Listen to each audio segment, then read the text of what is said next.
Madame, Monsieur, bonsoir et bienvenue à cette autre édition de Regard social sur Equinox Télévision. Dans l'arrière-pays, comme dans les grandes villes de notre pays, le Cameroun, des hommes et des femmes ainsi que des enfants qui souffrent des plaies, qui résistent à la guérison depuis 5, 10, voire 20 ans, se comptent désormais à l'appel et même depuis quelques années on observe. Des spécialistes de la médecine traditionnelle et même ceux dites de la médecine moderne se battent donc au quotidien pour trouver des solutions à toutes ces pathologies. Donc au finish, les victimes finissent justement par quitter ce monde sans avoir été sauvées. Que faire justement des plaies inguérissables? C'est une question. La question est donc au cœur de cette autre édition de Regard social sur votre chaîne. Madame, Monsieur, bonsoir et bienvenue à la grand-messe du jeudi soir sur votre chaîne.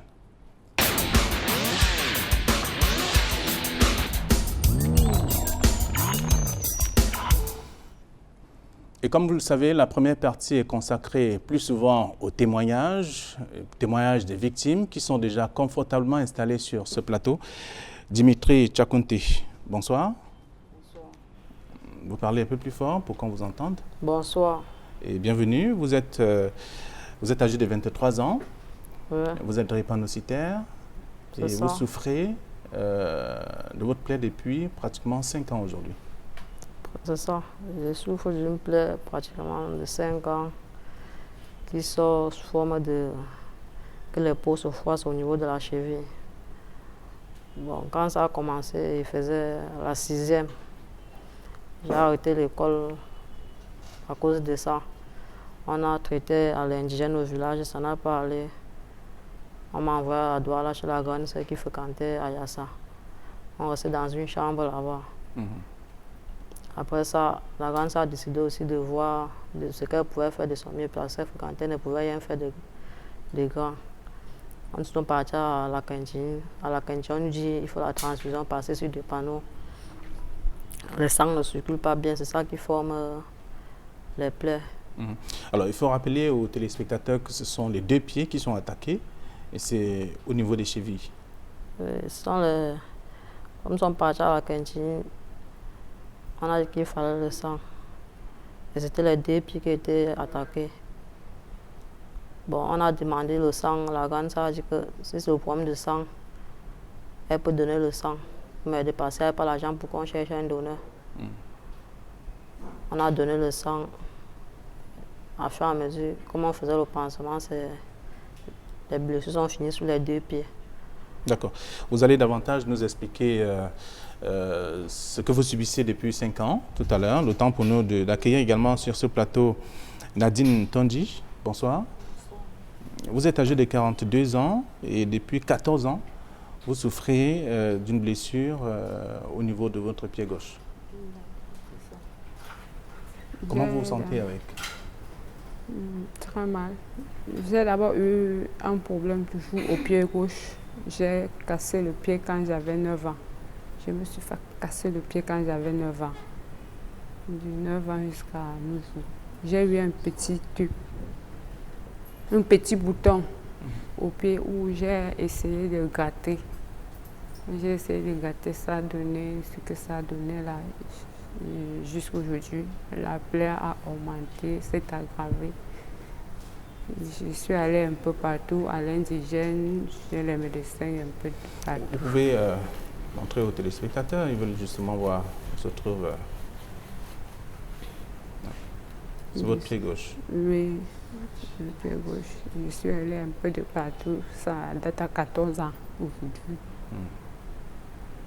Et comment vous vivez avec cette blessure? C'est la souffrance? Ça fait mal? Ça démange? Je ne dors pas. Je ne dors pas. La souffrance, je ne dors pas. Médicaments sur médicaments. Antibiotiques.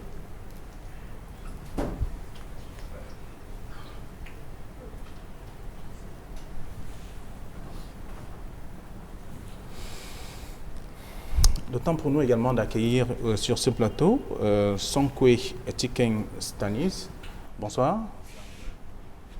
Vous êtes âgé de 23 ans également et vous êtes malade depuis 6 ans. Depuis 6 ans.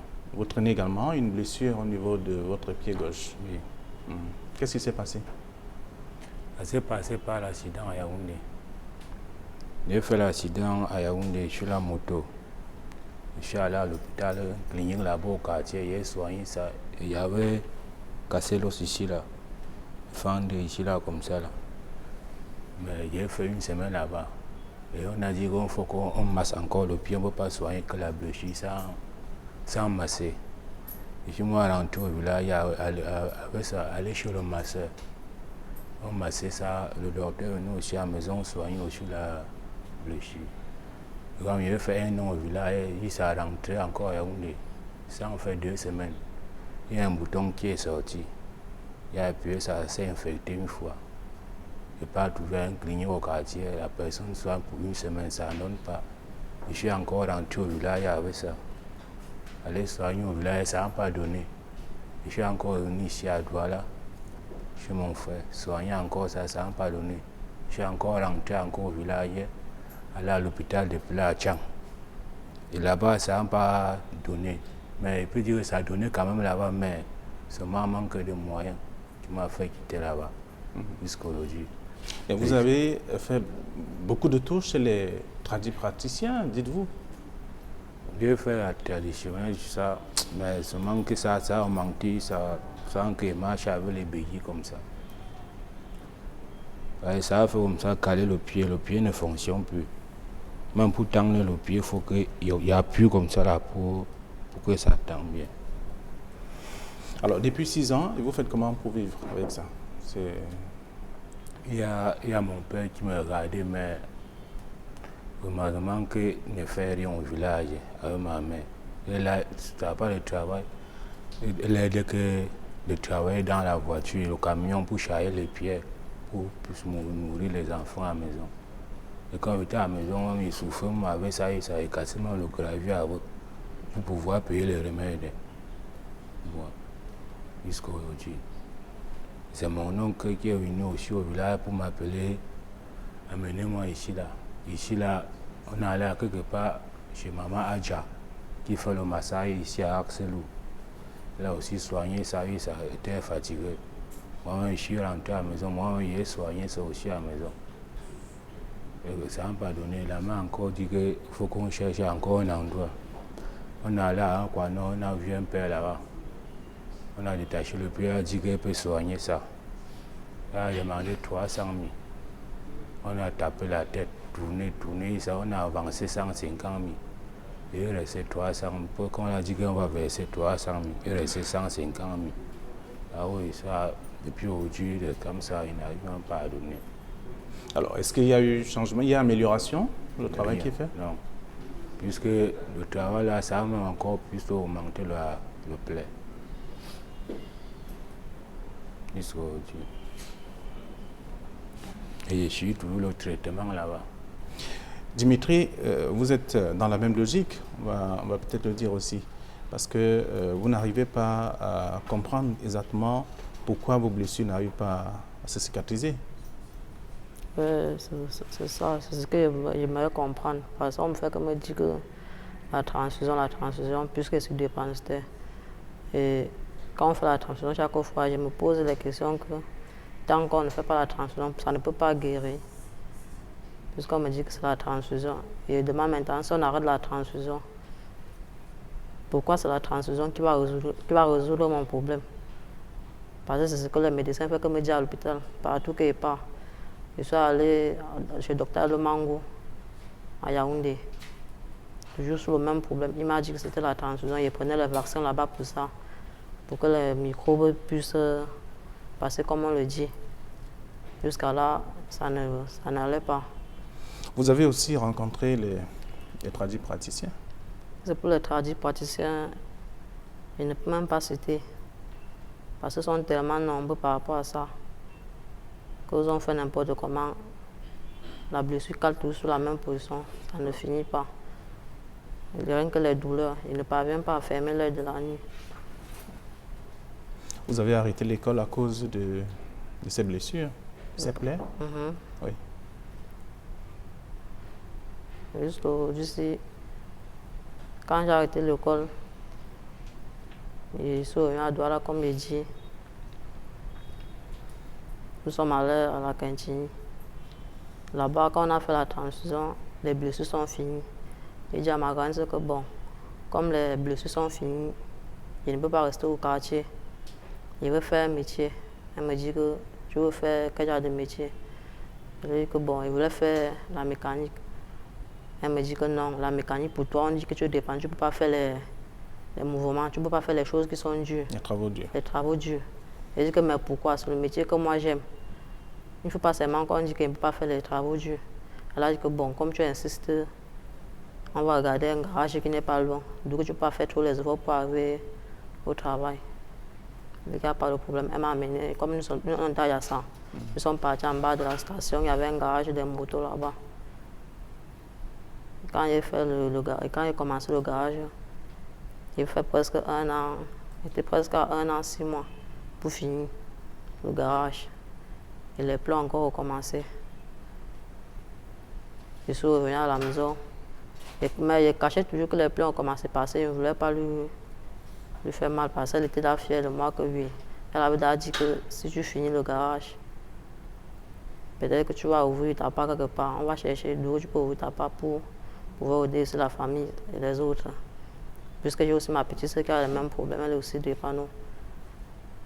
Et c'était aussi pour elle que j'ai dit qu'elle devait faire le garage parce que les parents peuvent pas, chaque jour, les parents sont à l'hôpital. Alors, vous n'avez donc pas pu achever votre formation? Je n'ai pas pu finir. À cause des blessures qui ont recommencé à Je zéro? n'ai pas pu finir la formation à cause des blessures qui ont commencé à zéro. Quand je lui ai dit que les blessures ont commencé, elle ne croyait pas. Après qu'elle a commencé le pansement, comme les peaux étaient froissées. Alors, comment vous faites le pansement? C'est vous-même? Bien, vous ne partez plus à l'hôpital parce que vous n'avez plus de moyens? C'est moi-même qui fais le pansement, parce qu'il n'y a pas de moyens pour aller à l'hôpital. La dernière fois que j'étais à l'hôpital, à la cantine, on m'a dit que pour faire le pansement, c'est 7 000 chaque jour. Il fallait payer le transport, il faut les trucs pour les pansements. Quand j'ai totalisé tout ça, il n'y avait pas assez de moyens pour faire. D'accord. Nadine, vous êtes à quel niveau avec votre plaie? Rien ne change. Au contraire, la situation s'aggrave et votre pied ne fait que se déformer.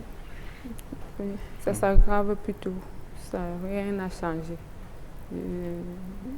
Ça a fait que j'ai abandonné tout ce que je faisais comme activité. J'ai abandonné, je suis à la maison.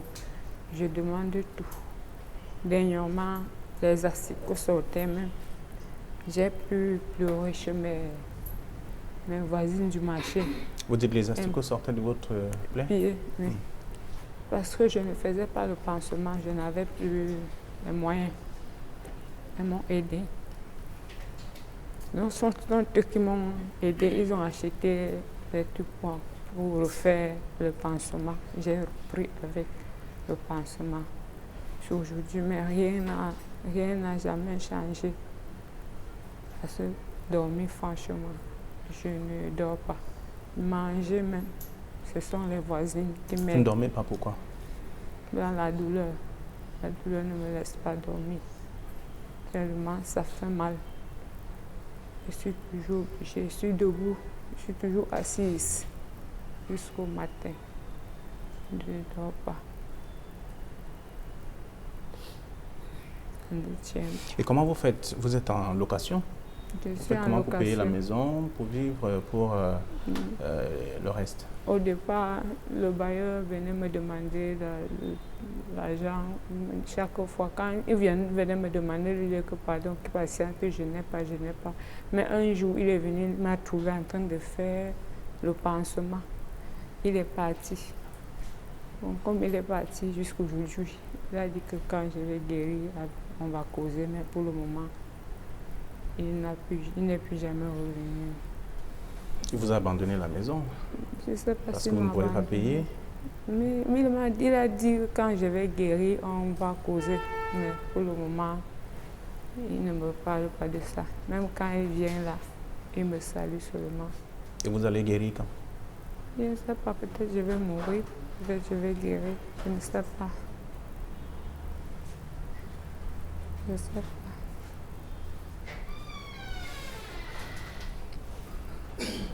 Tchèque.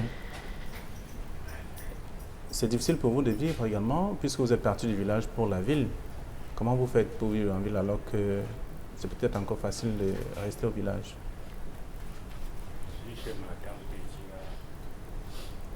Ici avec Panda. Vous pouvez parler à haute voix pour qu'on vous entende? Ici que ici à chez ma tante ici avec Panda. Il dort quand même, il y a quand même ma chambre avant qu'il dort ça. Mais seulement que il y a les jours qu'il n'arrive même pas à dormir. Sans mes remèdes que je prends, pour souvent calmer la douleur. Et encore, comme il fait un truc devant la porte pour souvent coudre les chaussures pour plus manger le matin. C'est vraiment ça qui me tient maintenant pour acheter même les remèdes souvent pour moi. Et après, il y a un jour qu'il manque la jambe pour prendre la moto pour aller à l'hôpital et ça, il marche qu'à pied.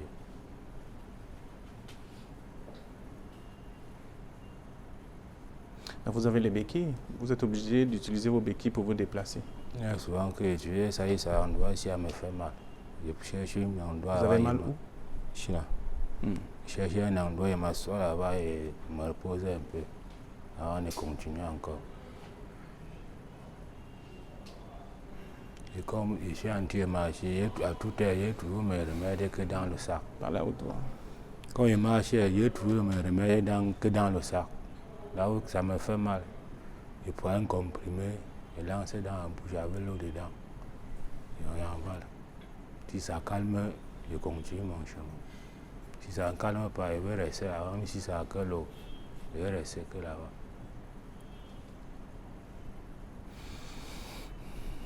Dimitri, on va se séparer bientôt.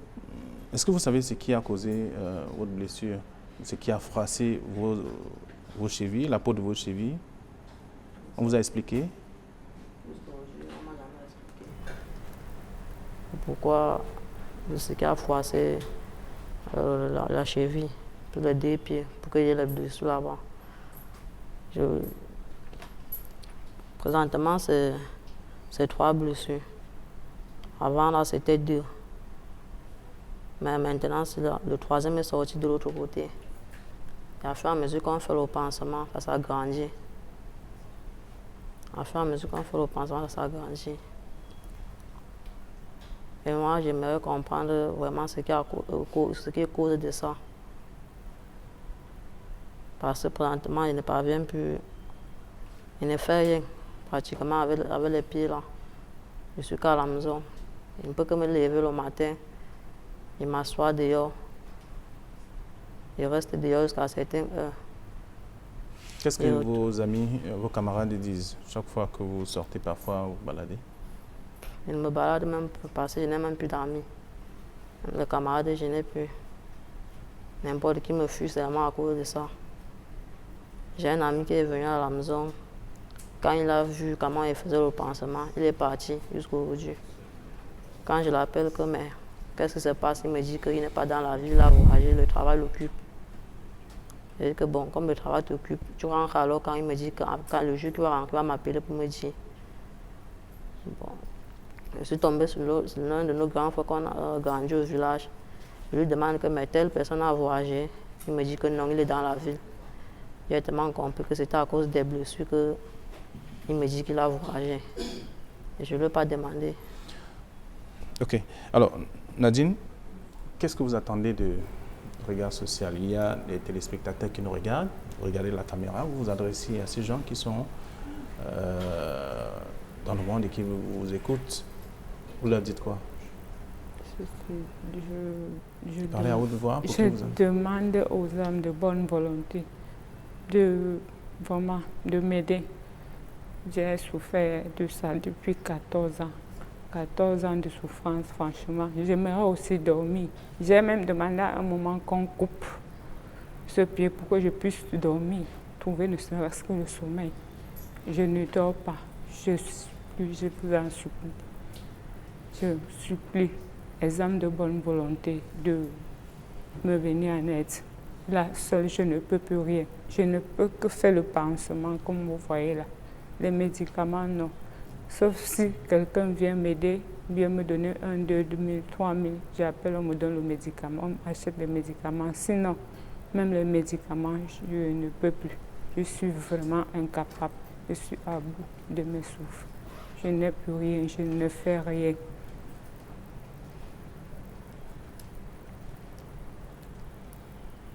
Votre copain est allé où? Il est toujours avec vous? Vous abandonnez? Il m'a abandonné. Et puis, il avait appris que c'était un truc qui ne finissait pas. Je ne sais pas pour lui. Peut-être ça ne devait pas finir et lui, il me dit qu'il n'avait pas assez d'argent pour dépenser tout le temps sur ça. Il est sorti de la maison, il n'est plus jamais revenu? Aujourd'hui. Vous ne savez même pas où il se trouve? Je ne sais pas. Puisque je ne cherchais même pas à l'appeler. J'ai d'abord un problème, un grand problème. Je ne cherchais pas à l'appeler. Je ne cherchais pas à savoir où il est. J'ai ce problème qu'il me faut résoudre. Tiken, vous avez également un vœu. Vous êtes venu à Regard Social. Oui, monsieur. Vous voulez que les âmes de bonne volonté vous aident, vous accompagnent à trouver la solution à votre Mon pied. Votre pied? Oui. Ça fait 6 ans quand même que vous êtes dans cette souffrance. Ça. Et il souffre beaucoup. Vous parlez à haute voix ou vous vous adressez au monde entier? Ça fait 6 ans comme ça qu'il souffre. Et à la maison, moi, il ne fait rien. Il reste que je place. S'il y a nourriture, on me donne. S'il n'y a pas de nourriture, moi, je reste tranquille. S'il va aller chez le voisin, il n'est pas là-bas demander à nourriture et manger. Il y a les remèdes qu'il prend, souvent ça me tourne même. Et il y a le jour qu'il fait même le pansement sur ça, le palu m'attrape. Ils ne me met que la perfusion. Là où je suis arrivé, vraiment qu'on trouve ma guérison ici là. D'accord. Dimitri Tchakounti, 23 ans, souffre donc de cette blessure, de cette plaie qui peine à guérir depuis bientôt 5 ans aujourd'hui. Il est dans une souffrance inouïe, il n'arrive même pas à dormir, à fermer les de la nuit. Il n'est plus utile à la famille parce qu'il y a quelques années encore, c'est lui qui lavait le sol, c'est lui qui allait puiser de l'eau. Il est impossible pour lui de pratiquer tout cela. Il a abandonné l'école à cause notamment de ses blessures, de ses plaies qui ne guérissent pas jusqu'ici. Nadine également, Nadine Tondji, qui est également avec nous, 42 ans. Depuis 14 ans, elle souffre aussi, elle est toujours malade. À côté de cette blessure, il y a qu'elle est aussi handicapée, carrément depuis l'âge de 9 ans. Vous comprenez bien que c'est une double souffrance qu'elle traîne depuis bientôt plusieurs années également. Et il y a de l'espoir pour elle. De toute façon, elle continue, même si de temps à autre, elle a souvent pensé à quitter ce monde. Lorsqu'elle se retrouve seule et avec une douleur atroce. Et son Kwe Tiken aussi, qui a 6 ans, avec cette pathologie qu'il trimballe, non seulement à la suite de cet accident de la circulation, il a un pied, une fracture et une blessure qui n'arrive pas à guérir. Donc ce sont des différents cas, des échantillons en tout cas que nous avons choisis pour vous présenter ce soir, pour parler notamment de ces blessures, de ces plaies pratiquement guérissables, puisqu'on va le dire, ça fait quand même plus de 5 ans, chaque cas présenté sur ce plateau. Dimitri, Nadine sont donc les 2 cas choisis pour illustrer la souffrance des personnes victimes de ces plaies qui résistent justement à la guérison. C'est un reportage mené avec la caméra de Dani Warenze 2 et juste après, nous allons recevoir des experts.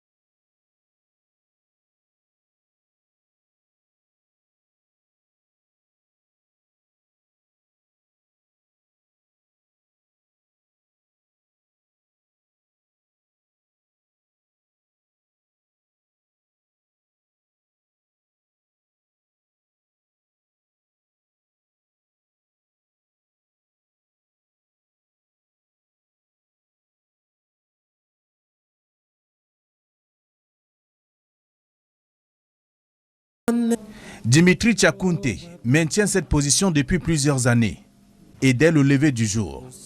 Le jeune de 23 ans, à la voix amortie à cause de la douleur, se souvient du début de la maladie qui le traumatise alors qu'il était adolescent. Je souffre des blessures au niveau de la cheville depuis 5 ans. Et quand ça a commencé, j'étais au village à ce moment-là. Les peaux étaient froissées au niveau de la cheville.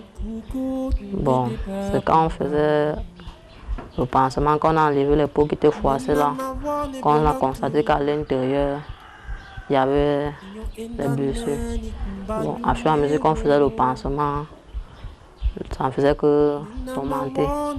Dimitri a dû mettre un terme aux études à cause des plaies qui ont envahi ses chevilles. Ses déplacements sont timides et surtout douloureux suite à la gravité des plaies. Dimitri et ses parents ont engagé des démarches pour comprendre les causes des plaies qui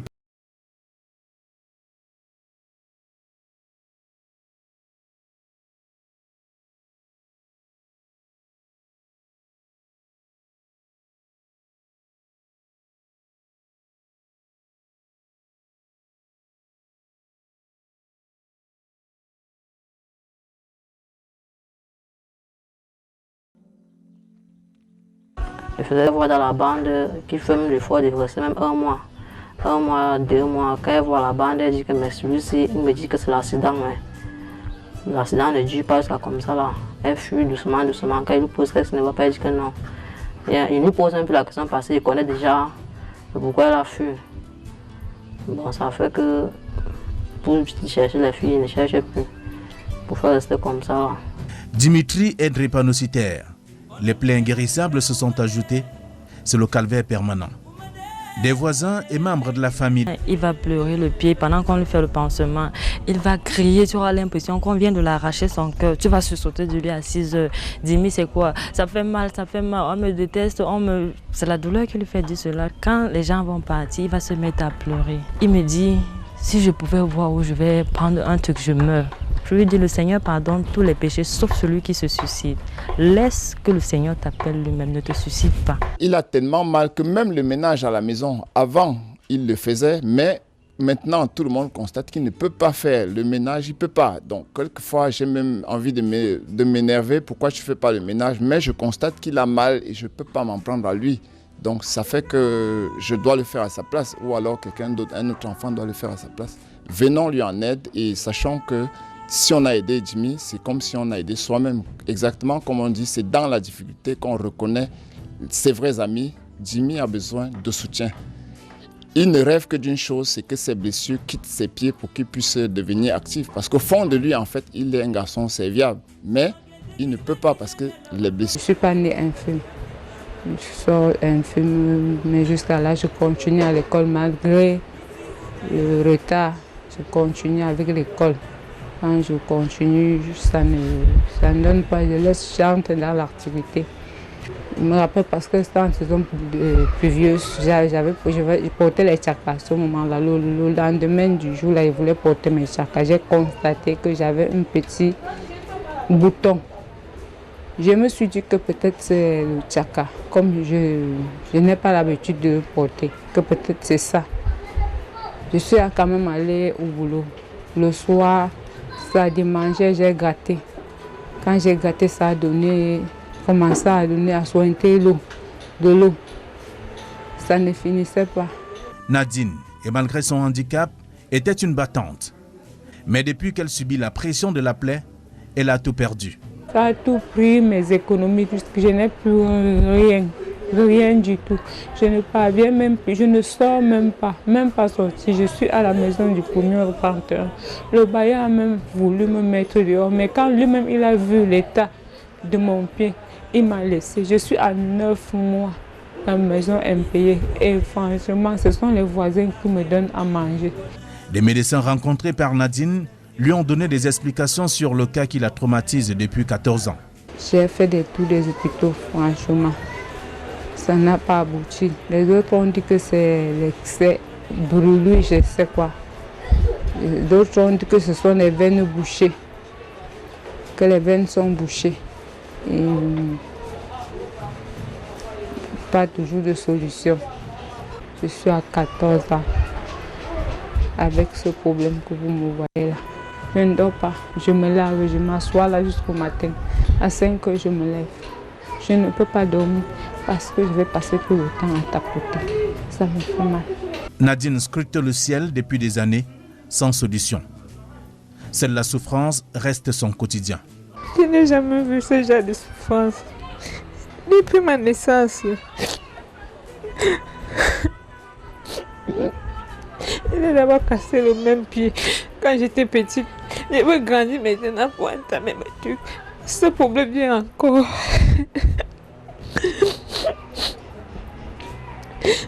Tous mes économies que j'ai déjà tout mis sur ça. Tout, je n'ai plus rien. Je dis pour avoir 100 francs, je demande seulement 100 francs. Je demande, le bailleur m'a demandé de sortir. Mais quand lui-même voit l'état de mon pied, il ne dit plus rien. Franchement, les autres se moquent de moi jusqu'à quand je rentre dans la maison, je pleure. Je me demande pourquoi je vis. Regarde comment elle est debout, avec le pied. Regarde comment elle marche. Regarde le pied pourri. Chaque fois. Et là, souvent, quand on me dit ça, je rentre ici, là, je pleure. Je me demande pourquoi je vis.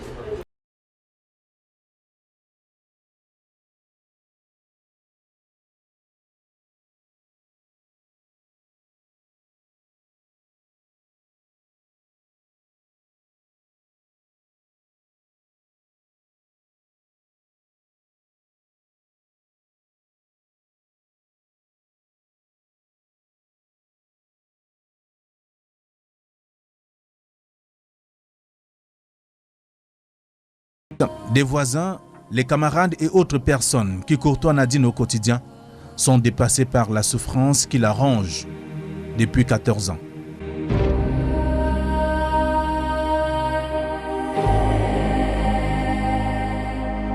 Ça a commencé comme un jeu, mais nous on se disait que c'était une blessure comme les autres. Mais à fil de temps, on a compris que ce n'était pas une blessure comme les autres. Malgré toutes les dépenses, tous les hôpitaux, tous les marabouts que nous avons rencontrés, jusqu'à aujourd'hui, elle n'a pas pu trouver sa santé. Depuis 14 ans déjà, elle faisait le commerce avant, mais elle était obligée d'arrêter par rapport à sa blessure. Même se lever, même pour balayer son sol, elle ne parvient plus. Vous la voyez, elle a même tout perdu le poids. Vous voyez à quoi elle ressemble aujourd'hui. Quand vous voyez peut-être ses photos, c'était une fille très belle, joviale. Et là, voilà aujourd'hui. Elle a souvent pensé à la mort. Avant que on nous appelle ici l'autre jour, elle voulait se suicider. Moi, je dis, Karine, tu veux te suicider, pourquoi? Tchamba, il s'appelle Prénom Petit Pays, il a tellement grondé cette femme-ci. Tu veux te suicider, pourquoi? On met Dieu devant, Dieu passe par les comprimés qu'on va te donner, par les injections, tout. Tu vas guérir, Karine. Difficile de vivre des années durant avec une plaie qui ne guérit pas. Dimitri et Nadine ont besoin de votre aide.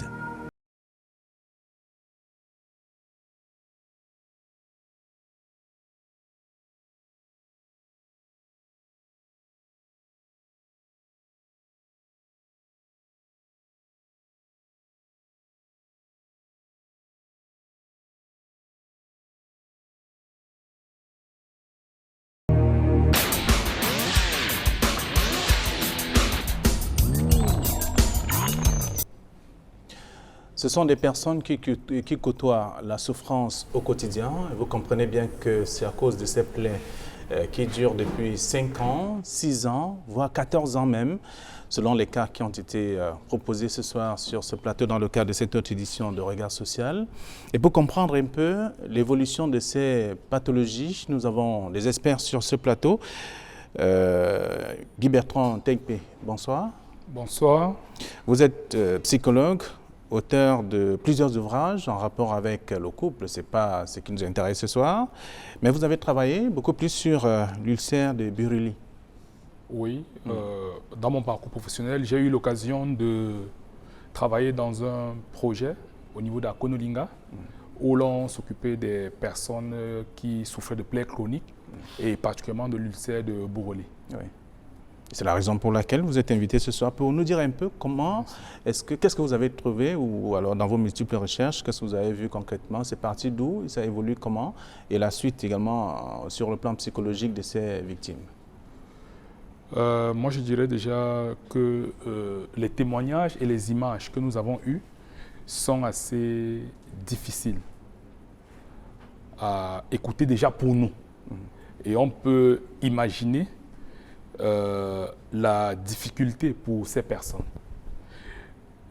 J'ai entendu, j'ai regardé, j'ai vu des plaies physiques, mais surtout des blessures sur le plan social et sur le plan psychologique. Quand on suit les différentes histoires de vie, on se rend compte que cette situation de porter une plaie induit chez toutes ces personnes une restriction un peu des mouvements due à la plaie qui est invalidante à un moment, mais aussi va commencer à induire une restriction un peu des échanges sur le plan social. La personne commence à se sentir exclue ou elle peut s'auto-exclure. L'on a également, pour ces personnes, le regard des autres. Le regard qui est souvent stigmatisant et discriminant. Avoir une plaie comme celle-là qui ne guérit pas, en général, dans nos contextes, qu'est-ce qu'on constate? Est-ce que c'est simple? Est-ce que c'est normal? J'ai entendu là? Oui, je ne vous laisse pas développer déjà. Merci. Nous allons revenir à vous dans un instant, le temps de présenter également ceux qui sont avec nous sur ce plateau, nos invités de ce soir. Docteur Ngandjo Francis, bonsoir. Bonsoir. Vous êtes chirurgien, orthopédiste, traumatologue. Oui. Voilà. Vous avez suivi le reportage, en même temps des témoignages sur ce plateau. Vous êtes concerné par ces différents cas? Oui, bien sûr. Quand vous constatez déjà qu'un des patients que vous avez présenté présente, en plus de sa plaie, une fracture, ça interpelle automatiquement un traumatologue. Quand vous voyez un patient qui présente des plaies, bien sûr, que nous dirons inguérissables des chevilles, ça interpelle l'examen du traumatologue. Quand vous voyez une patiente qui présente une plaie de la cheville, déjà c'est une partie de la cheville très mal vascularisée, avec un membre qui est pluritraumatique, c'est-à-dire qui présente diverses lésions, ça interpelle automatiquement un traumatologue. Donc cette prise en charge, la prise en charge de ces patients passera forcément par le traumatologue. Et en tant qu'être humain, c'est choquant de constater. C'est vraiment choquant en tant qu'être humain de constater que des personnes aient pu avoir ces lésions, aient pu mettre autant de temps avec ces lésions, et en plus ces lésions qui minent leur quotidien. En traumatologie, on a un principe, la vie c'est le mouvement. Et avec des pareilles plaies, il n'y a pas de mouvement. Il n'y a pas de mouvement, la vie s'arrête aussi. Très bien. Merci d'avoir accepté notre invitation. Docteur Ngandjo Jean-Pierre, bonsoir. Bonsoir Fabien. On va dire que vous êtes le doyen. Je suis le père. Le père, de toute façon. Vous êtes spécialiste en chirurgie plastique. Oui. Voilà. Lorsque je parle de doyen, c'est dans ce cadre justement. Lorsqu'on vous invite sur ce plateau, c'est parce que vous avez une expertise, une expérience qui permet aujourd'hui de comprendre beaucoup de choses. Et parlant de ces plaies qui sont aujourd'hui inguérissables, on va le dire, puisque ça fait quand même plusieurs années que ces personnes souffrent. Oui, merci Flavien. Merci.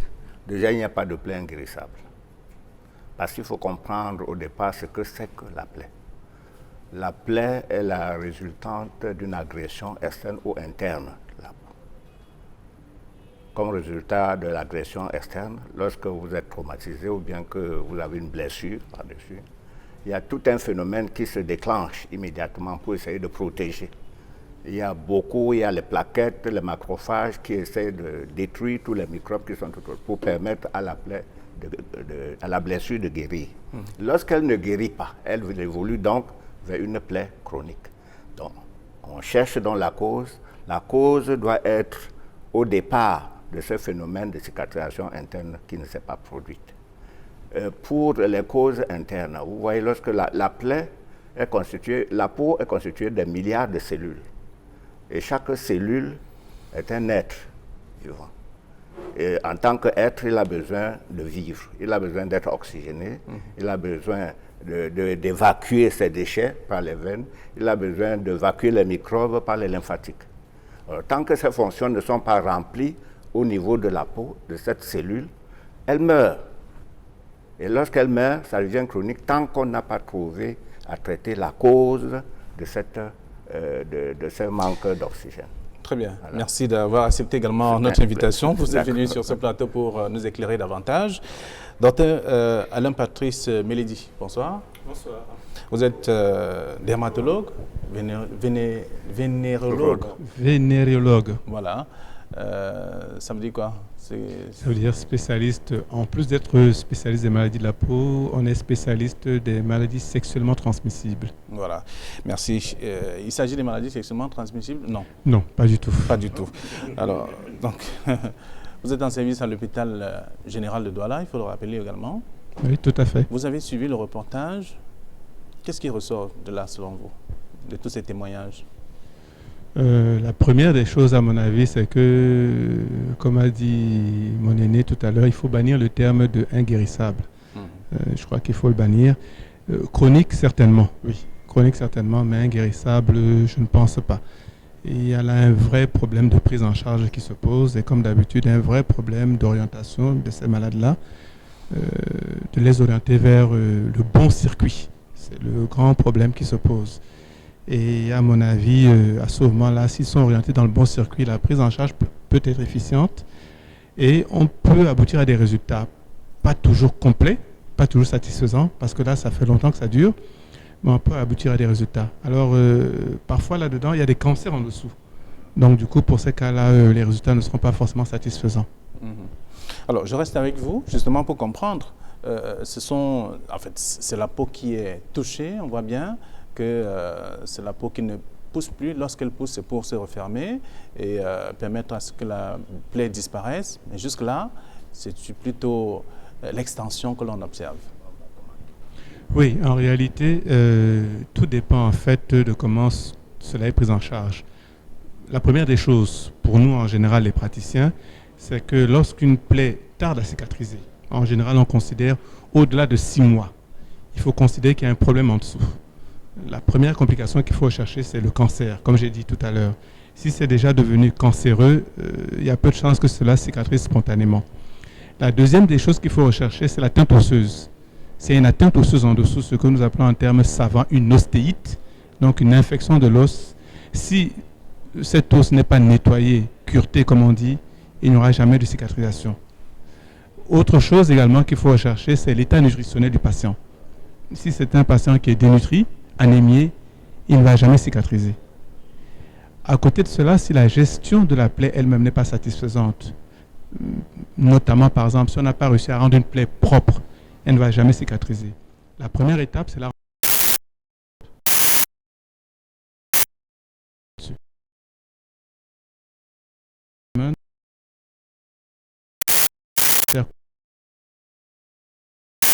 de gens.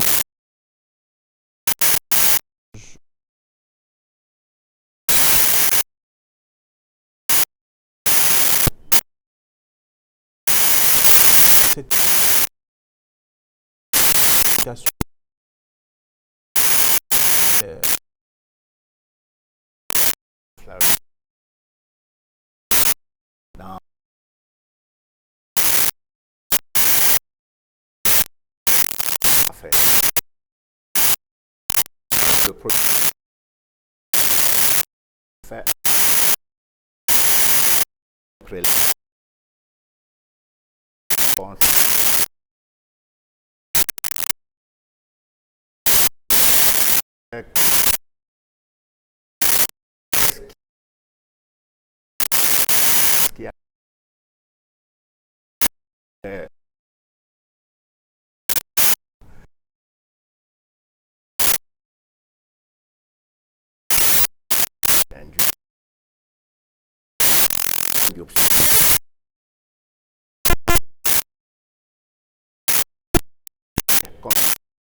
Pareil.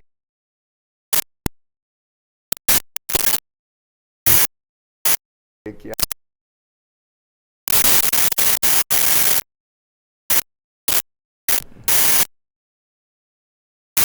passe fait des...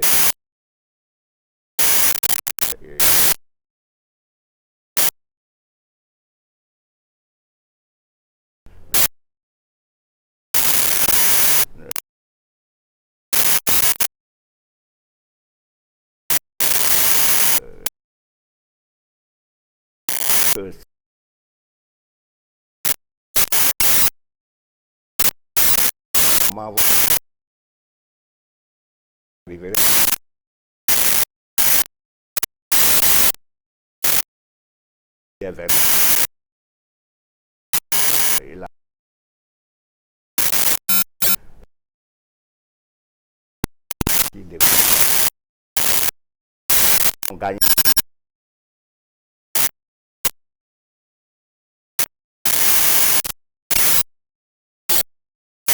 Dans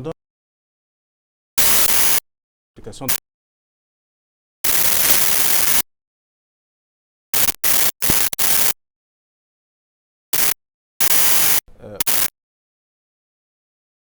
dirais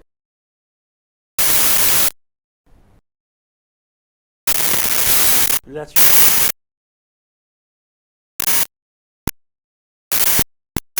Bonne soirée.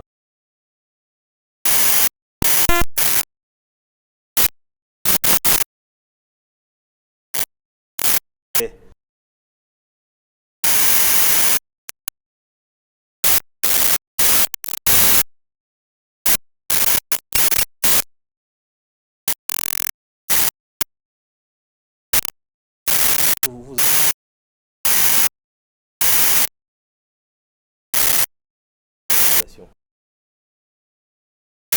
la recherche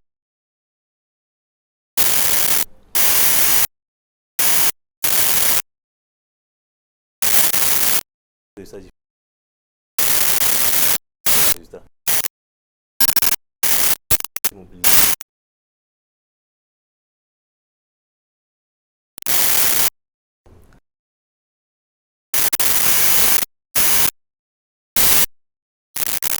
Ou alors c'est parce que ce sont des plaies qui ont été infectées dans le cours de la recherche, la guérison. Je vais aborder la question sur le terrain qui est le mien. Votre question nous renvoie à pourquoi ces plaies durent, pourquoi est-ce qu'elles sont chroniques. L'aspect psychologique également est très important. On va se rendre compte que pour ces personnes qui ont témoigné, et en général pour les autres patients qui ont des plaies chroniques, au bout d'un certain temps, il y a cette inquiétude. On espère que ça va aller, mais ça traîne, ça traîne, ça traîne. Et cette appréhension par rapport à est-ce que ce traitement sera le bon ou pas, il y aura des états anxieux. La personne, on a vu des gens qui disent j'ai voulu mourir et autres et tout. J'ai voulu me donner la mort et autres. C'est des choses qui nous disent est-ce qu'il n'y a pas là un tableau dépressif? La dépression par exemple et autres.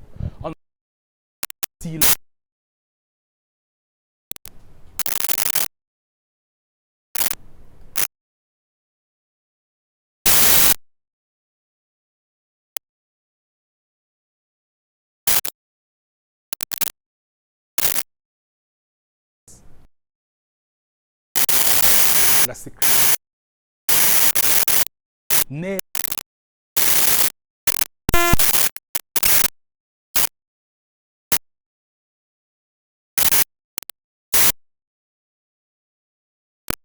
dépression.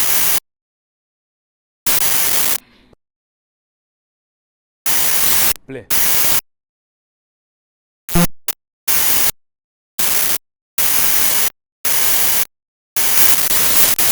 Dans le sud, vous étiez. C'est le centre. Le centre. À Konolinga, d'accord. C'est dans le centre, justement. Alors, qu'est-ce que vous avez constaté? Ce sont des plaies du genre ou alors, quelles étaient les causes ou quelles sont les causes de ces ulcères de Buruli que vous avez observés de ce côté? Bon, l'ulcère de Buruli a un caractère infectieux. Ce que j'ai remarqué au plan visuel,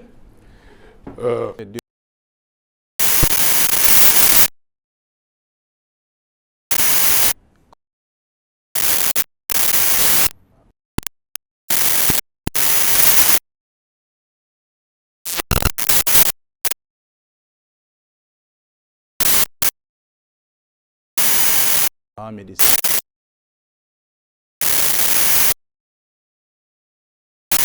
Des moyens.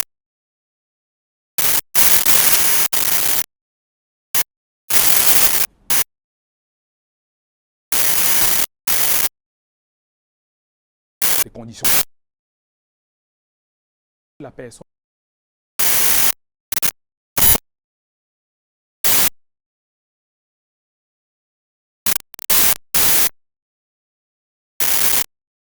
Une, deux.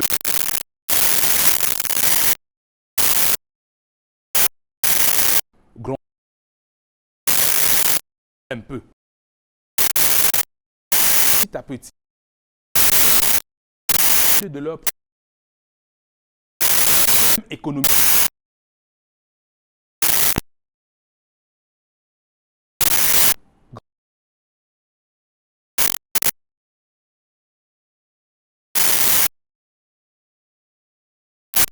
Venir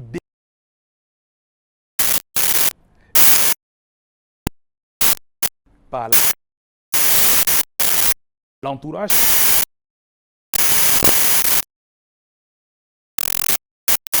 Elle arrive de ça. En lien un panel.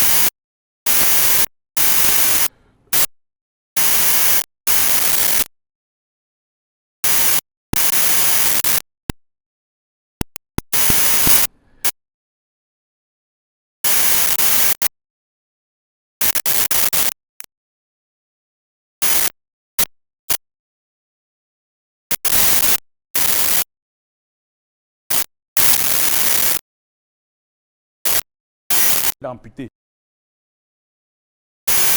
Ça, c'est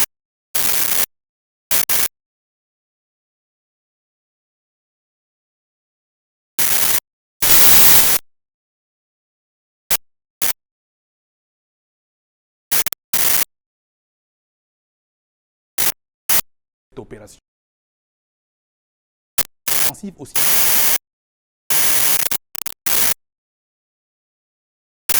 Question de la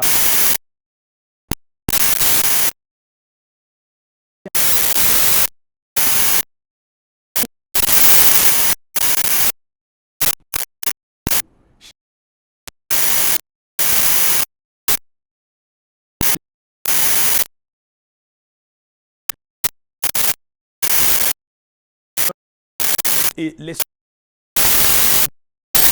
soignants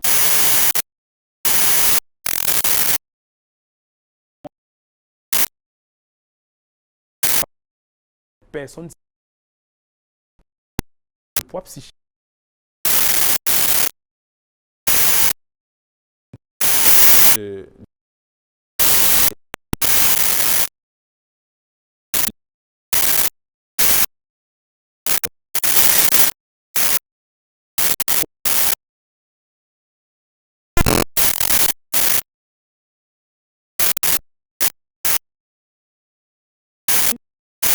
à comment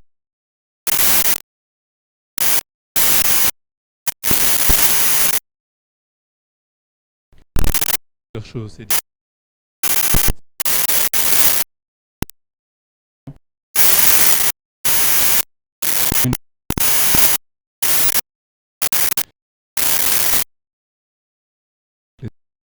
molle vers ce que c'est-à-dire et si c'est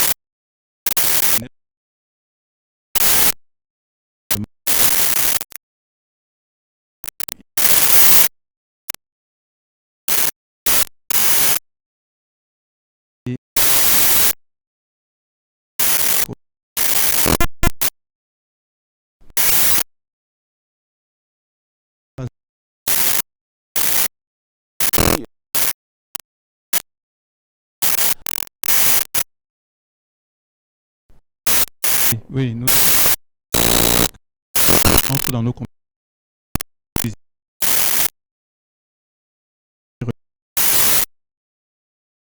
plasticiens, les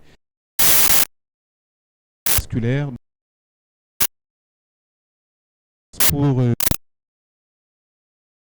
pour évaluer la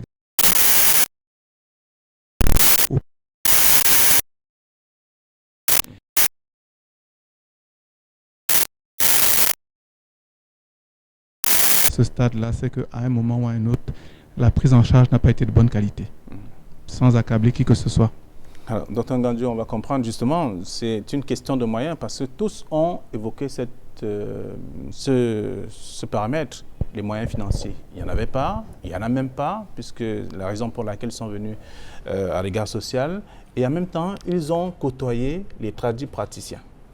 Oui, et Flavien, avant d'en arriver là, je vais faire quelques points d'arrêt. D'abord sur le lucère de Broglie, qui est un lava migrans qui pénètre et bouche la peau. Donc ça rentre dans le cadre de l'agression interne de la cellule. Donc quand ça bouche la peau, la cellule n'est plus oxygénée, ça se nécrose et ça meurt. Et quand plusieurs cellules meurent, ça s'étend et ça devient une large plaie qui est difficile à guérir. Pour revenir dans le cas de l'œdème des malléoles, il y a des gens dont les jambes gonflent parfois, c'est-à-dire ils dorment le jour, ils dorment le soir, les jambes sont enflées, et la nuit, en se levant le matin, ça se désenfle. Et tout ça entraîne des phénomènes de compression interne vasculaire au niveau de ces zones qui sont déjà très mal vascularisées. Et lorsque ça fond, ça laisse une peau froissée. La peau froissée, maintenant, qu'est-ce qu'on en fait? Il faut, parfois le malade, sa main est toujours là en train de tripoter quelque chose, et paf, il blesse. Ça évolue donc vers ce que le docteur venait de dire.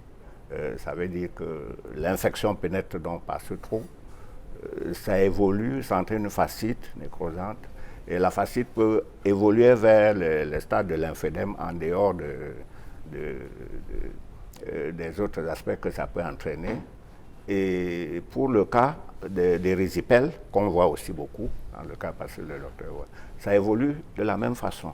C'est une affection qui est là, qui parfois surgit de l'intérieur de la peau, dû à des germes pyogènes, c'est-à-dire les strep, les staph, les germes qu'on trouve dans la nature. Et généralement, ça infecte la peau, entraîne soit un phlegmon, soit les résipelles. En ce moment, ça s'enfle, ça envahit le corps. Et le malade, en grattant, ça entraîne une fascite, ça évolue aussi vers la fascite, et ça entraîne les mêmes conséquences.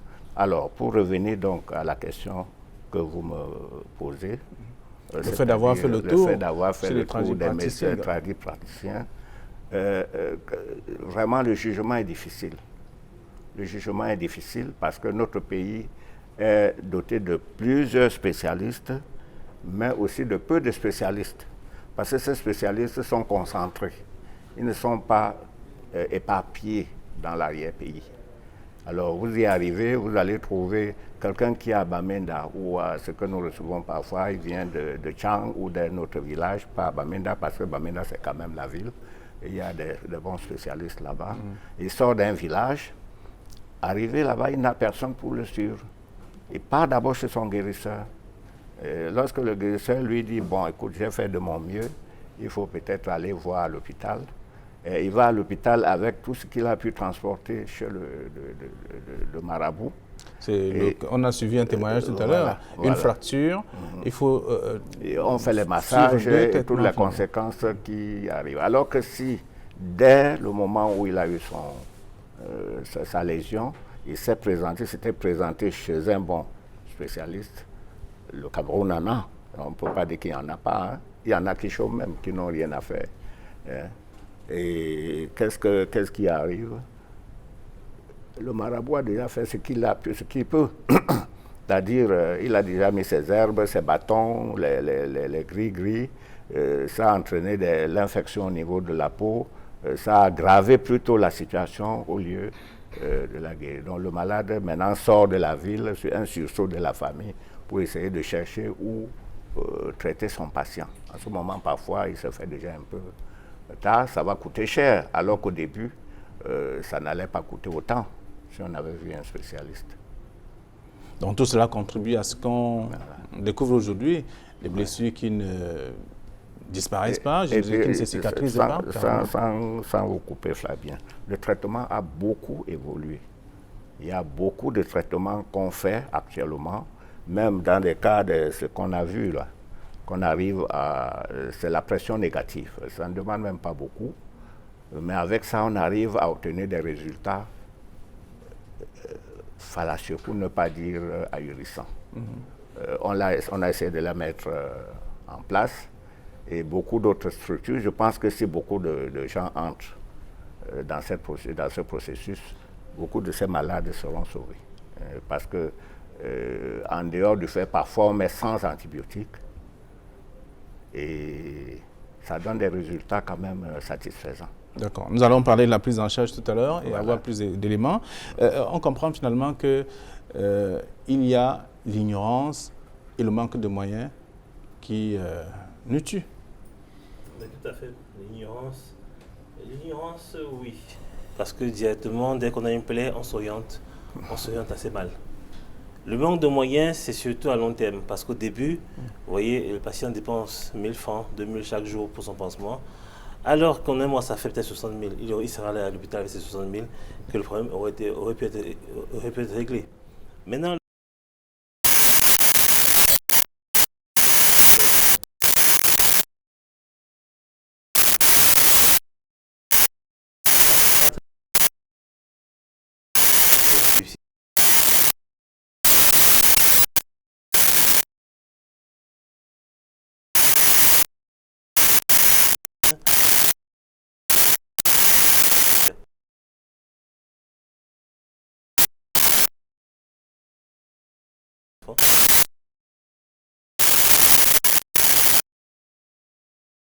le problème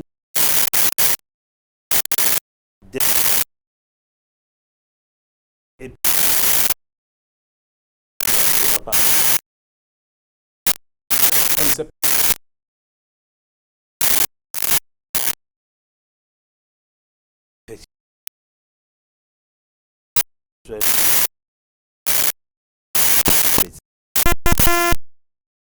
médecin généraliste.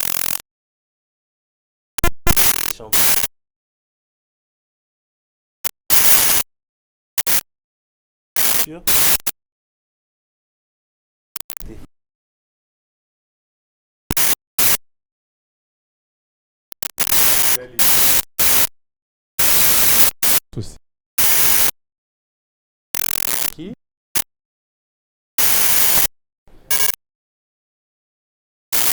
Covid. On a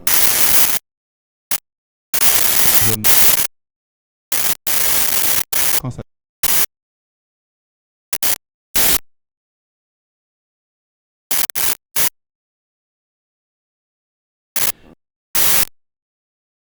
remettre un pansement.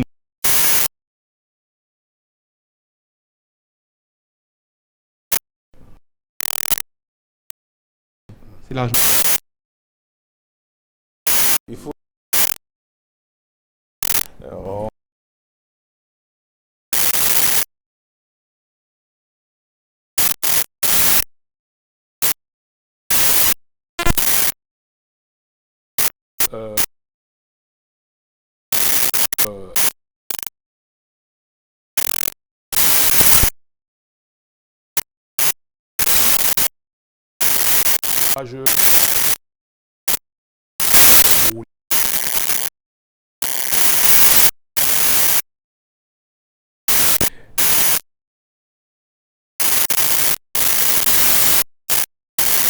On a les gens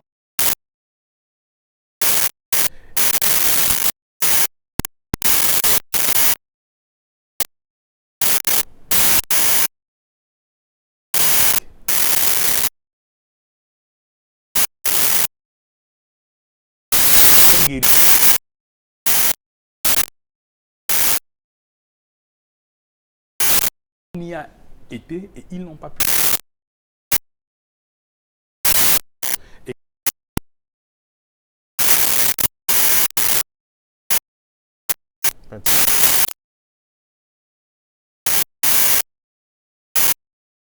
Situation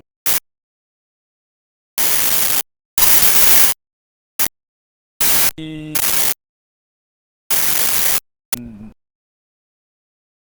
personnes qui ont du baron thérapeutique et autres. Je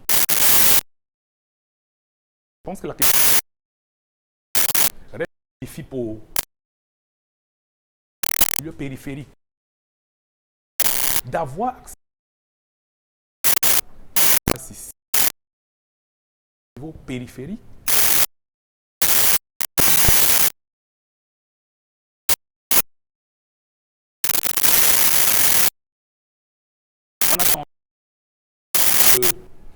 Problématique, que l'on développe vraiment ces pôles d'excellence et que ce soit une prise en charge globale également.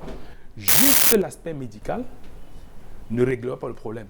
Sur le cas, par exemple, l'expérience d'Akonolinga, j'interviens comme le programme est là. Médecins sans frontières, un programme réaliste.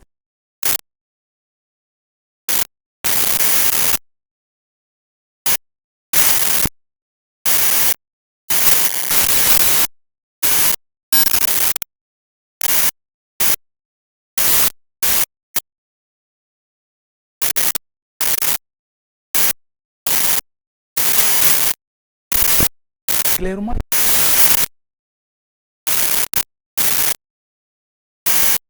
on a besoin de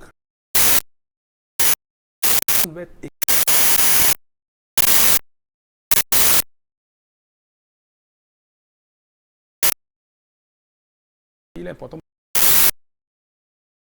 de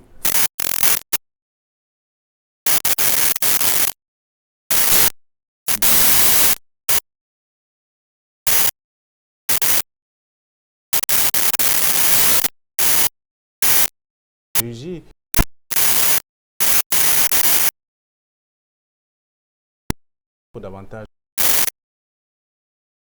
Vous le faites.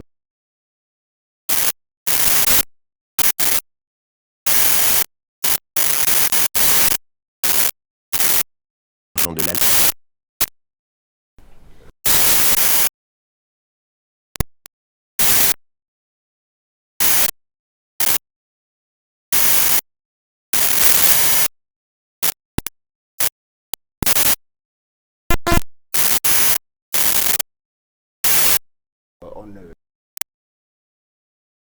L'extérieur.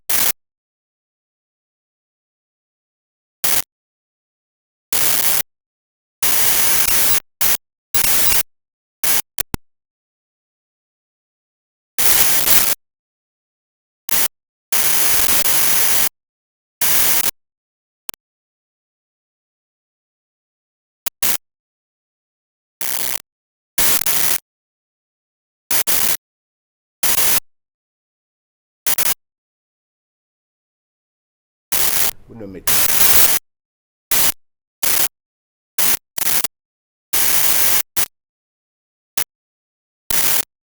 alors là,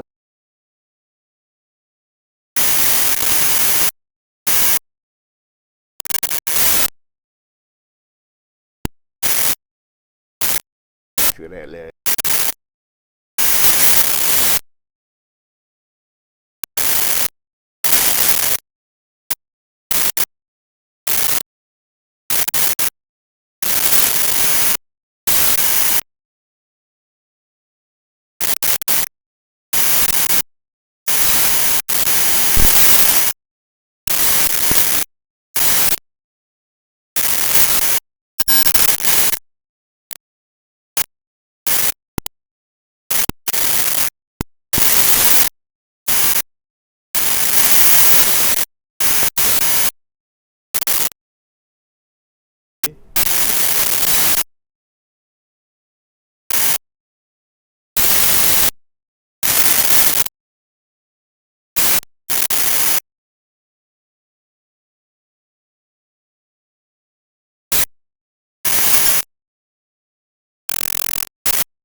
à débattre.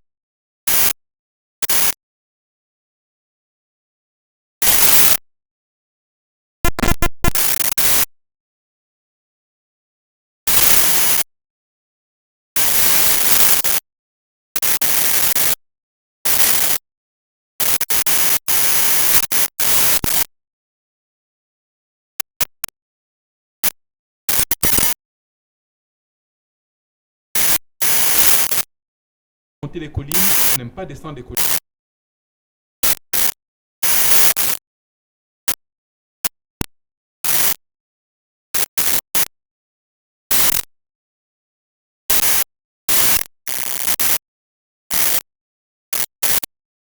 Savoir évaluer les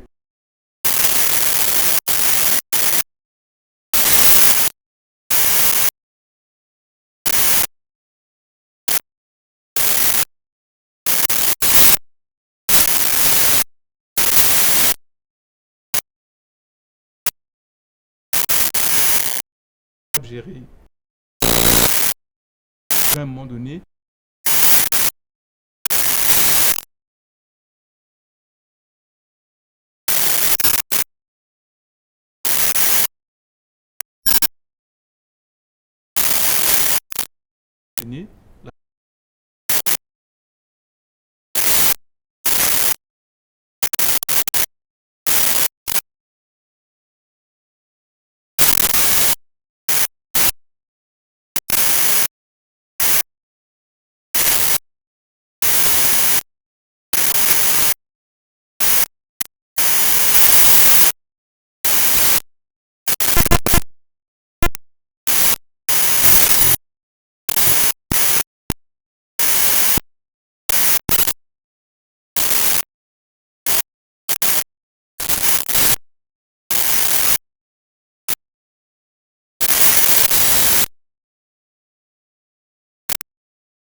je crois.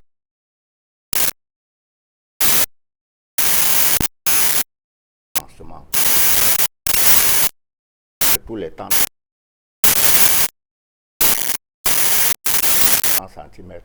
Allez,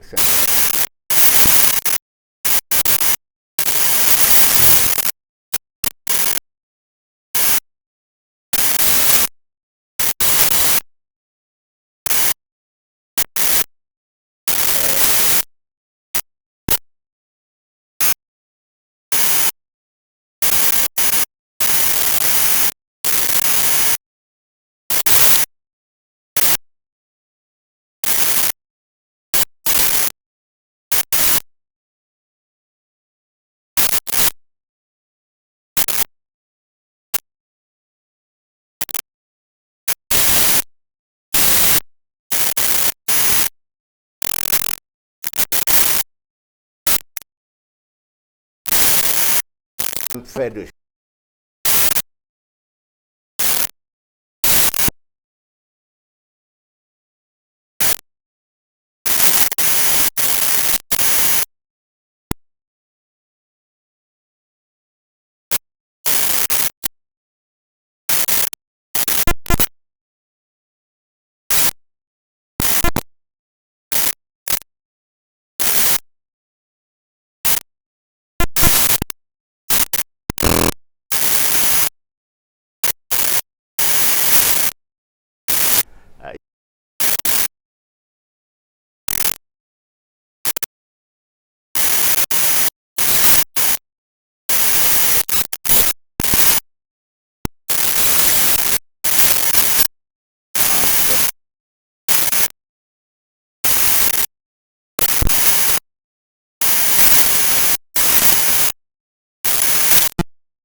pose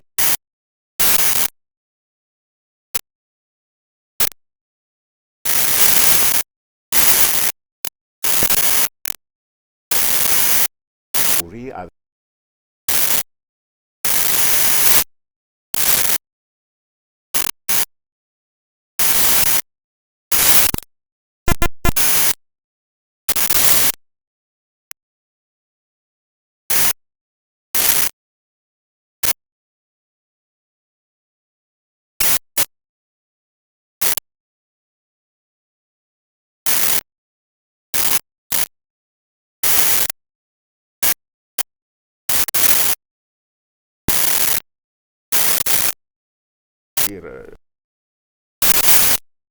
qui ne peut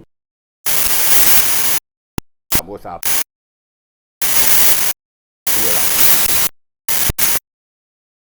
son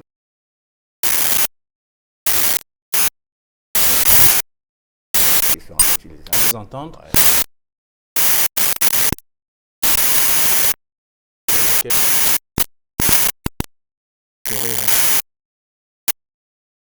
Ah, pour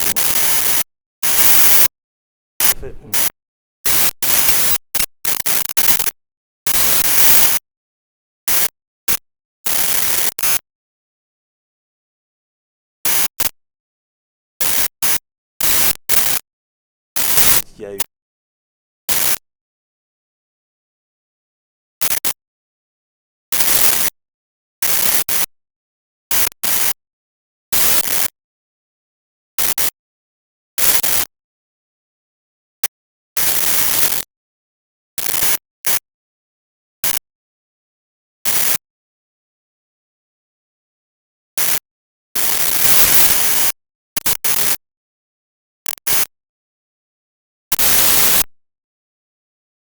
que ce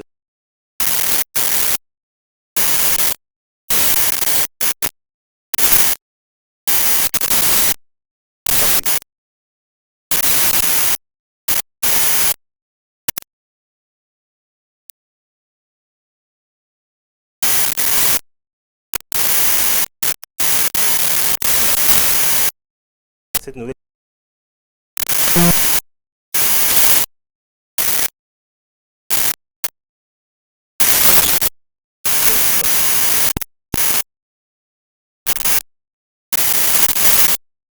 c'est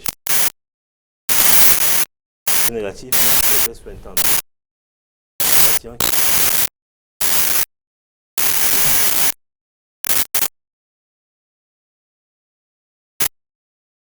Demain, chercher le traitement.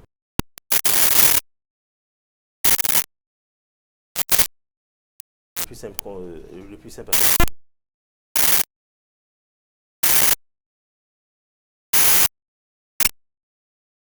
Qui parle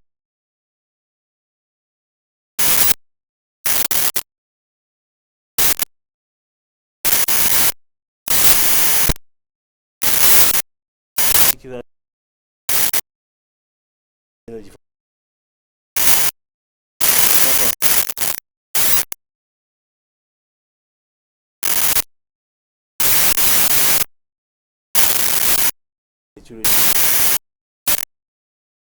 une façon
personne ne va pas...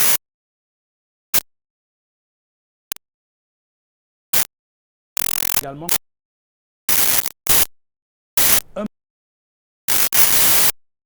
comme une...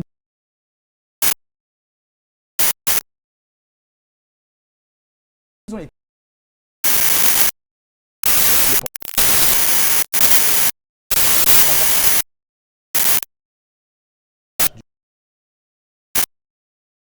Soit...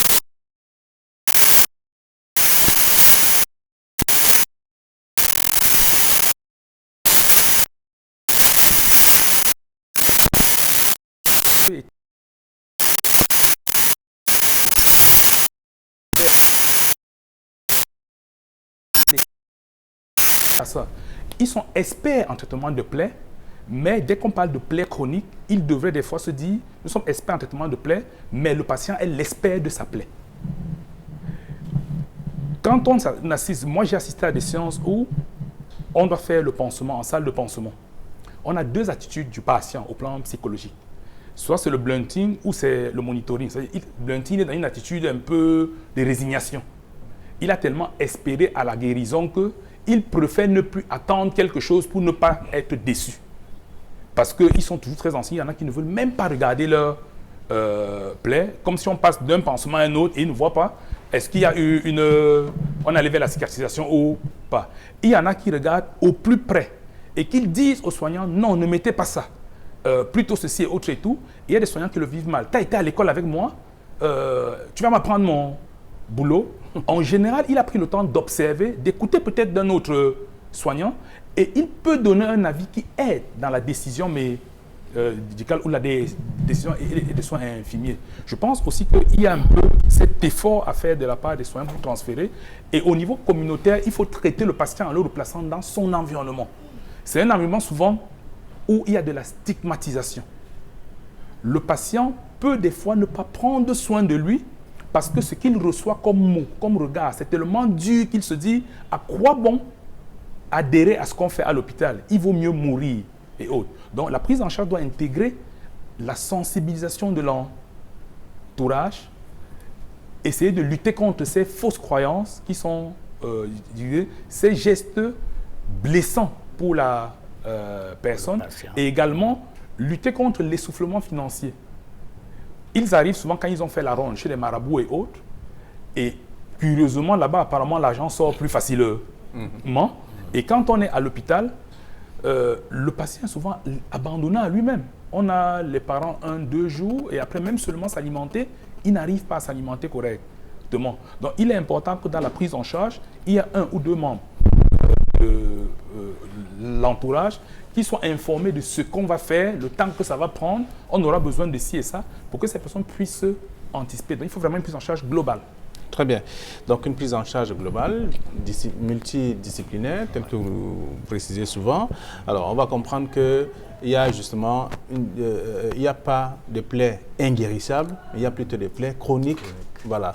Donc nos cas sociaux qui sont passés ici doivent sourire parce qu'il va forcément avoir une sortie de crise bientôt. Une sortie de crise. C'est ce que je devrais dire, comprendre. Oui, il y a une sortie de crise, surtout en passant chez le psychologue parce que lui s'y connaît bien, hein, il développe correctement comme il faut. Nous pensons qu'il faut, il y a de l'espoir si on vient chez nous parce que c'est un autre niveau de traitement. Nous ne pensons pas qu'on puisse transporter ça dans tous les coins du pays, c'est difficile. Et il faut avoir des personnels formés en conséquence. Si le personnel n'est pas formé en conséquence, c'est très difficile. C'est pourquoi c'est à travers le regard social que plusieurs malades sont sauvés.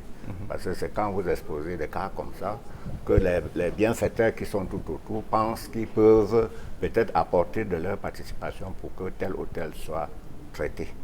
Et nous pensons qu'il faut évoluer dans ce sens. Pour ce qui est de la suite, moi je pense que le psychologue c'est un bon observateur. Et nous pensons qu'en faisant un peu attention à chacun de ces malades, tout ce qu'il a dit, nous le vivons. Vous avez des malades qui sont venus et qui nous disent, écoutez, j'ai déjà dépensé tout mon argent là-bas, maintenant j'arrive chez vous, je n'ai rien. Bon, il arrive au bon moment, au bon endroit, mais au moment où on n'y peut rien, parce que tout ça, ça a son coût. Toute la science qui se développe a un coût.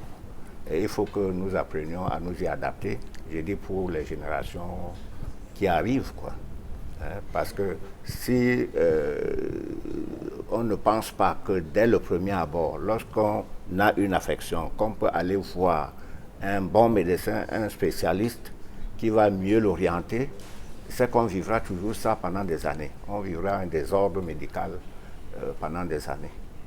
Et nous pensons donc qu'il faut plutôt qu'on conseille aux malades, pour ces malades qui sont là. Je pense que vous les avez déjà lancés dans notre arène. Donc ça veut dire que justement, chacun en sortant d'ici, nous attendons que chacun de vous se prononce et dit d'accord, vous allez passer. Que cela soit guéri. Juste. Bon, mais maintenant, il faut un support, même si la structure n'est pas subventionnée, nos structures ne sont pas subventionnées par l'État.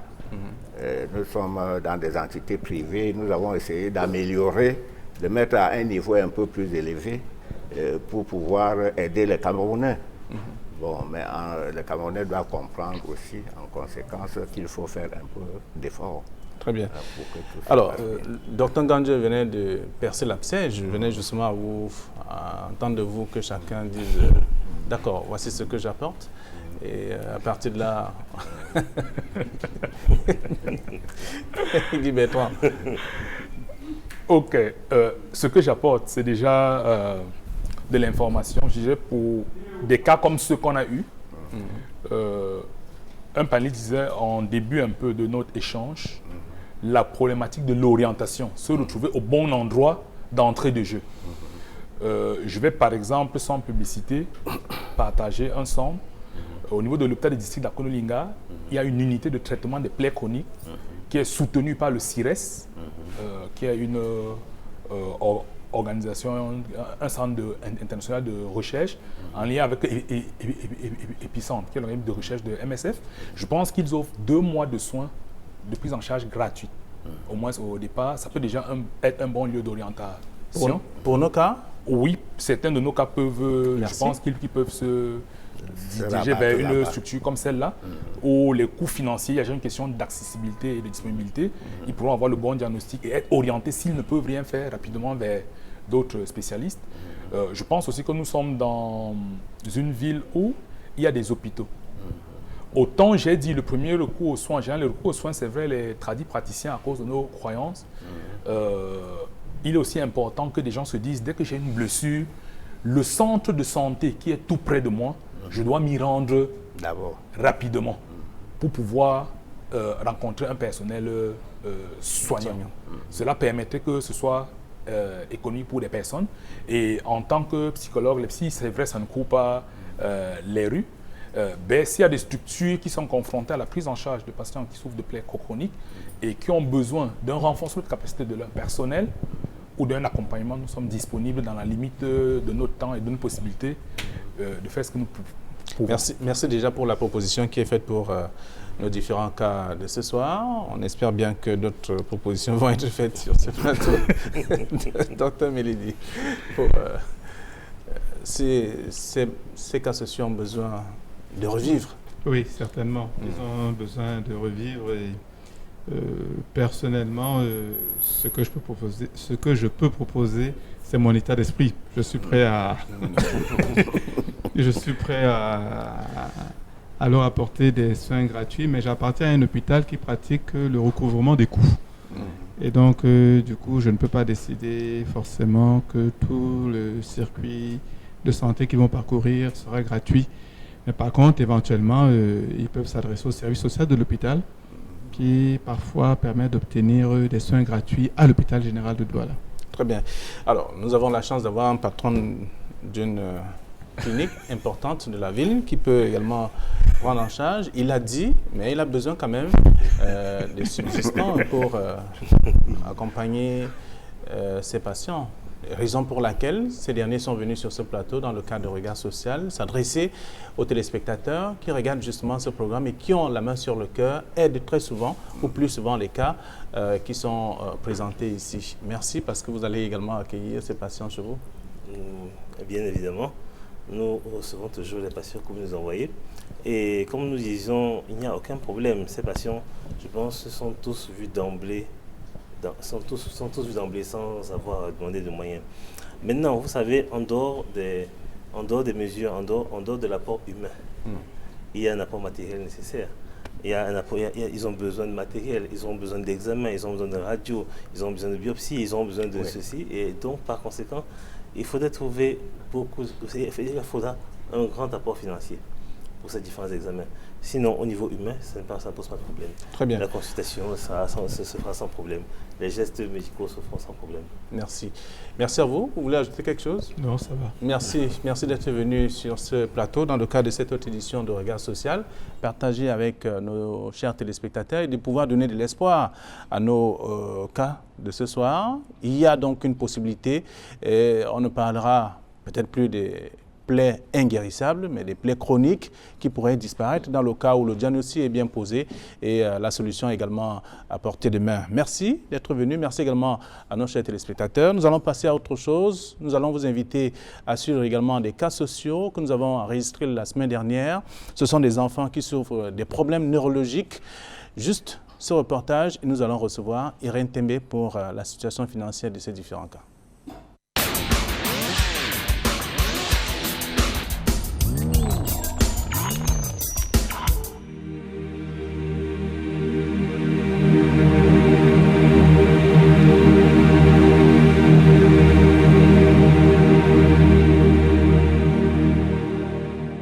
Atefa Claudine, son fils bébé Christ, qui parcourt les rues de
Le moment que j'avais l'argent, je payais.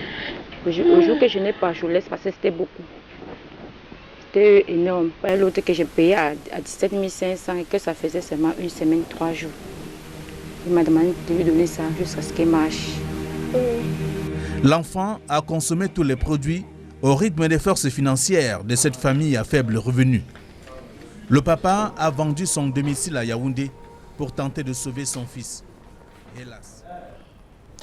Ce sont là quelques cas des enfants qui souffrent des problèmes neurologiques qui sont passés sur ce plateau et qui ont bénéficié de la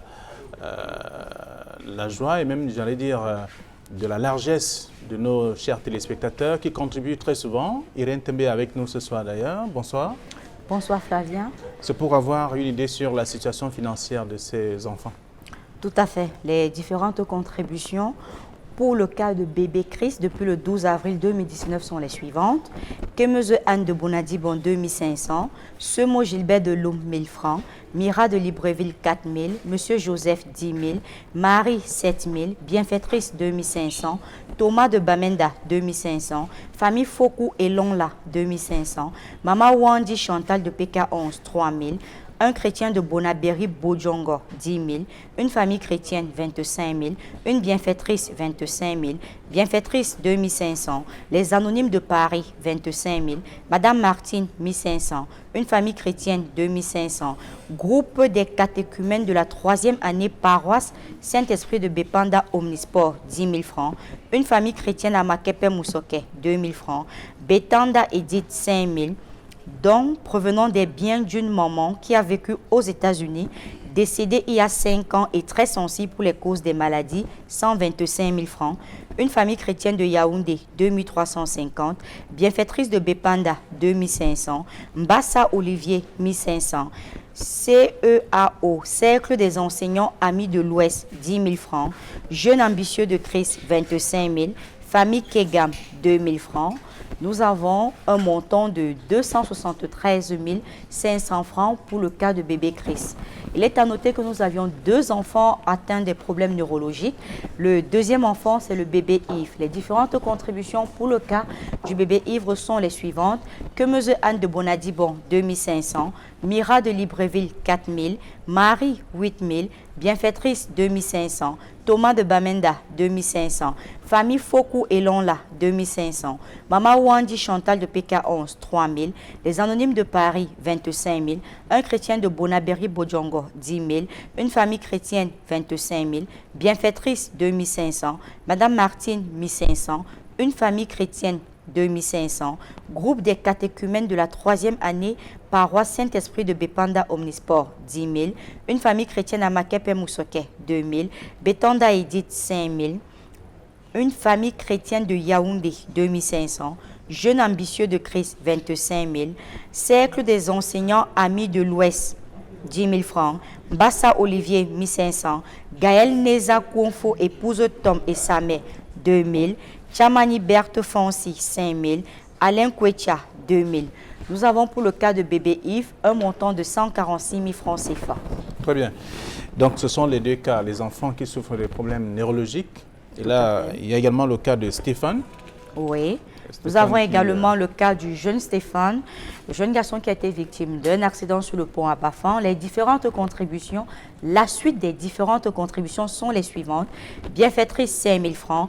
Djoadjo Honorine, 1500. Bienfaitrice de la France, 100 000. Mofo Berlio, 5 000. Nia épouse Fonkou Hélène, 5 000. Bassor Jean-Pascal, 2 000. Bienfaitrice, 40 000. Odile Dormo, 10 000. Groupe caritatif Les 13e Apôtres, 25 000. Meye Mandjongo Emmanuel, 5 000. Bienfaiteur, 2 000. Sunde Penano, 2 000. Famille Simba, 1000 francs. Maria Mac, 15 000. Un bienfaiteur de l'Orbessou, 2 000. Maman Madeleine, 10 000. Larissa, 2 000. Madame Vintrou Le Mogo Marthe, 40 000. Une chrétienne donatrice, 15 000. Chikou Donald, 2 000 francs. Une chrétienne de Youpé de la paroisse Ignace, 10 000 francs. Un chrétien, paroisse Notre-Dame des Apôtres, 5 000. Edwige de Funban, 3 000. Un inconnu, 1 000 francs. Viviane, 1 000 francs. Un téléspectateur d'Equinox, 4 000. Un bienfaiteur, 2 000. Lamago à Douala, 1 500. Léopoldine, 1 000 francs. Une bienfaitrice de Loum, 5 000. Anastasie de Bonabéry, 1 000 francs. Madame Allé Poucherie du Canada, 50 000. Boris, 5 000. Victor, 40 000. Antoine et Jean, 10 000 francs. Famille Fokou et Lonla, 5 000. Maman Wandi Chantal, le PK11, 4 500. Augustini, 5 000. Une chrétienne donatrice, 15 000. Bienfaiteur, 1 000 francs. Madame Martine, 2 000. Une famille chrétienne, 5 000. Amis sincères de Ndorpassi, 3, 50 000. Bassa Olivier, 2 000. Cercle des enseignants amis de l'Ouest, 20 000. Effort de carême, bienfaitrice Sodico, haute tension, 3 500. Bienfaitrice haute tension, 2 000. Un chrétien, 3 500. Yvonne Sunjo Joey, 15 000. Un bienfaiteur, 5 000. Eric Chuenkam Kamdem, 3 000. Sidonie Ngoyem, 1 000 francs. Chofo Erin Douanla, 5 000. Silas Mwapi, 2 000. Ronald Penboni, 2 000. Adonis Ndassi, 1 000 francs. Siedje Dagobert, 5 000. Lord Chafak, 1 000 francs. Franck Lionel Tchedjon Django, 5 000. Fabrice Igor Noumsi Chebo, 3 000. François Aimé Fotsine, 3 000. Temgwa Charlie, 1 750. Achekwa Sylvestre, 1 000 francs. Azeraniwe David Elijah, 30 000. Gekam, 2 500. Tchagenague, 1 000 francs. Kenza Nimpa Bosco de Ndorbonne, 1 500. Joseph, 10 000. Monsieur Bilo Donatien et Madame Bilo Patricia, 5 000. Nous avons pour le cas de Stéphane un montant de 1 275 050 francs CFA. Très bien. Merci justement à ceux qui contribuent et qui continuent également de le faire pour les différents cas qui sont présentés dans l'émission Regard Social. Tout à fait. Merci, bonne soirée à vous. Et nous tenons à rappeler, Flavien, que les différents numéros qui s'affichent au bas de votre petit écran, à savoir le 690 50 50 94, le 675 35 25 16, sont les numéros reconnus de Regard Social. Très bien. Merci à vous, bonne soirée. Bonne soirée également à toute l'équipe qui m'a aidé à réaliser cette autre édition de Regard Social. Eric Watat, Séverin Chumban, Georges Mitterrand, Sédic Chouna, Dani Warinzede, qui est le réalisateur de cette émission, Samuel Tchoufa, le chef opérateur de Regard Social, le grand public qui est là, comme tous les jeudis soirs. Merci d'être venu. Je suis Flavien Ndongo. La messe est dite. Bonsoir.